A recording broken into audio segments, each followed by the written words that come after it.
The letter came to the House, United States of America versus me, right? That was the court case. So you know who's going to win, right? And if you lose the case, you go to jail for 6 years.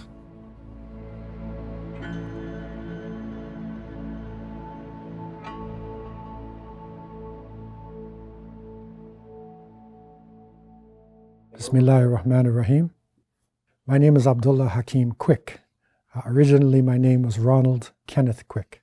I was born and raised in Boston, Massachusetts, living in a 3-story housing project, which is, they say that today it's the hood, it's working class. And because of my achievements in school, they put me in a special class where they took students, taught them advanced studies to prepare them to go on to university. Eventually, I was accepted to go to Reed College. It's one of the schools where the diplomats and very rich people send their children. So there at Reed College, the black students formed a union. And this union was affected by the National Black Consciousness Movement. The form it took on the campuses was the demand for black studies. And that is to tell the true story of America and also to include Africa in the curriculum. That was rejected by many universities. And so the students rebelled against this. And we organized a takeover of the main administration building. And we locked it off. And we made our demands.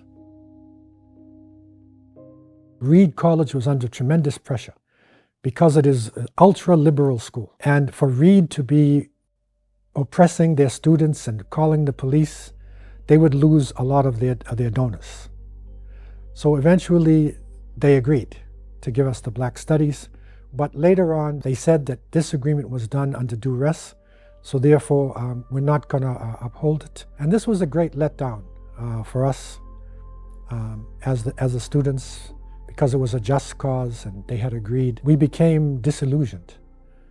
And eventually I decided that after that school year, I would leave the college. So I went back and then continued my regular life, having left Reed College. Once you don't register with the university, you are now considered draftable. My father encouraged me to resist. Because of his experience, he was in World War II with the military police. When the base was set up, they would have special places to eat. So you'd have a dining hall for the main troops, and then you'd have a dining hall for the officers. And because he was guarding the both areas, he would see what went on. And he was shocked to find out that the German officers who were captured prisoners would eat with white American officers. And the masses of the troops who were fighting the Germans had to live in substandard dining area. And he didn't like this at all. And he started to question this, and he rebelled. And they threw him in the stockade for a period of time. And when the war was over and the ships were coming back and they were landing in New York City, and there they had a big ticker-tape parade, for the soldiers marching through the streets and, the confetti and, all the ways that Americans celebrate. But troops of color, they waited in the harbor until the parade was over, and then they went in. So they did not get the thanks that the white troops got. So he was very bitter because of this. He had an honorable discharge. However, he would constantly talk about the injustice within American society and the institutionalized racism. And because of his experience and because of what was happening on the ground with the anti-war movement, I decided not to submit, but to actually leave my home. Eventually, I went over the border into Canada. I was a young person. This is 1970, I was 20 years old. I'm in a foreign country. I don't have family, here. So it was difficult. Also, because I was living on the streets, I did have a brush with drugs. And so I was down and out, asking the Creator to guide me. It turned out, by the will of Allah, that I had $37. I was looking for my own place, and there was a place where I could rent. And it turned out to be a Pakistani spice store.